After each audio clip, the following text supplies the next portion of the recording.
just the ball movement was terrific overall. We came out the beginning of the third for about 6 minutes and didn't play, but other than that, loved how we played. 5 games in 7 nights, and you guys won every single one. What have you learned in this homestand? I don't know. I mean, we're just still growing. I guess we can win games. We won a couple at least on this trip where we didn't play well, or play great, and we were able to claw them out. When we play at our pace, I think offensively we're really good, and we have the ability to get stops in a row. So I would say that. Doc, can you kind of talk about the resiliency you guys showed in the third? They got within 6. Yeah, they cut it to 6, and we just, kind of got it right back up. So, every NBA team's going to make a run at some point, and they did. We helped. I thought our guys knew that, though, and then they got back to playing.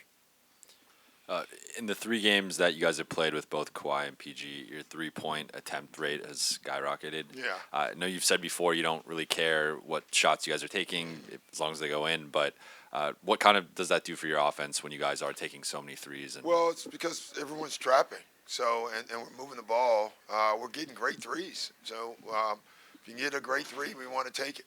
You got Lou and Paul and Kawhi taking them. You have Pat and Jamaica and Rodney and Jerome they're wide open. They better take them, would be my what I would say to them.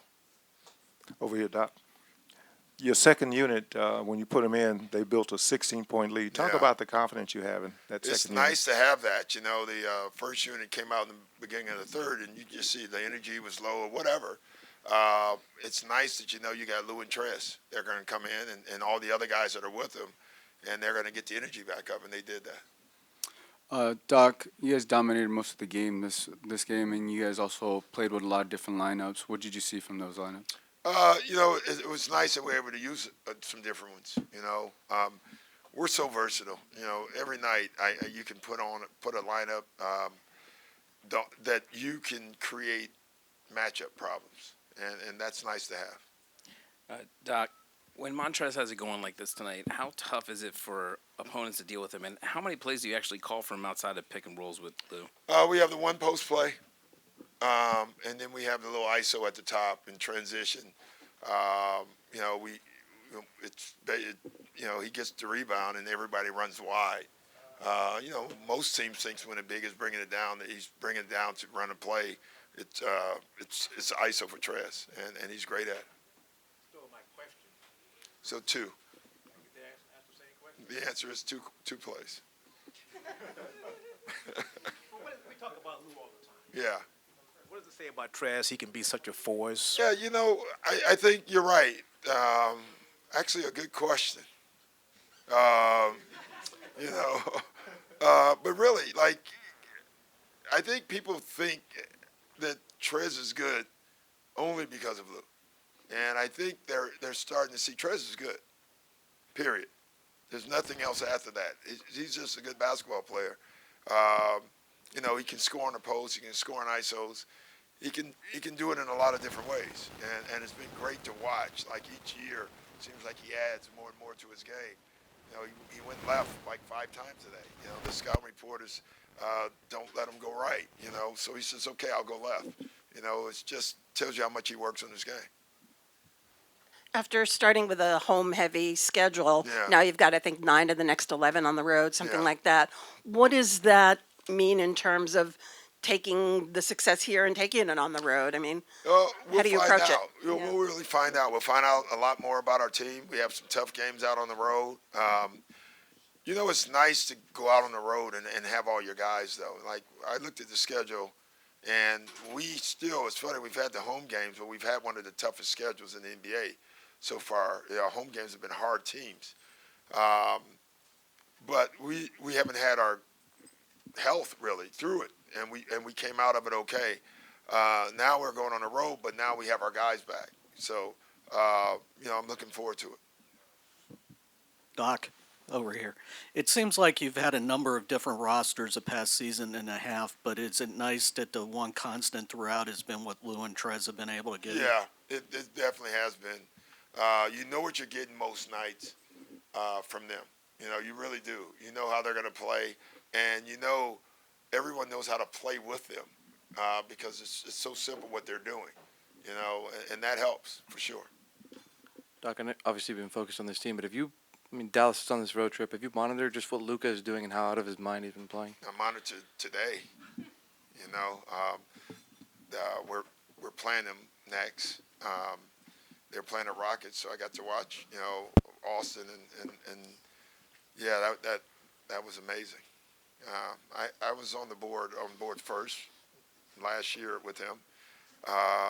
I just think he's a special basketball player.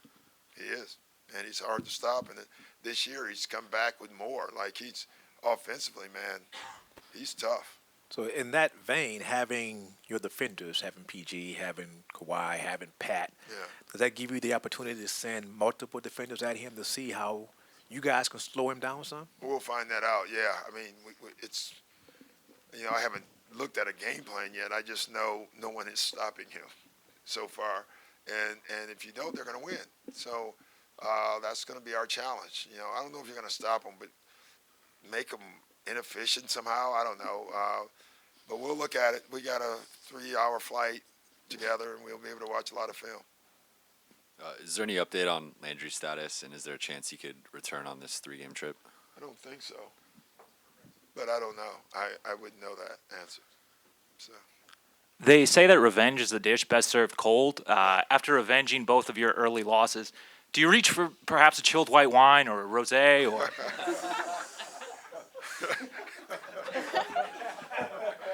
I was coming up with something clever, but I can't come up with it. So usually my choice is red, French. So yeah, every once in a while you do. You got to smell the roses sometimes, right? Doc, I know it's only 17 games in. What kind of identity is your team emerging to be? Oh, I think everyone sees that. I think it's last year with Kawhi and Paul.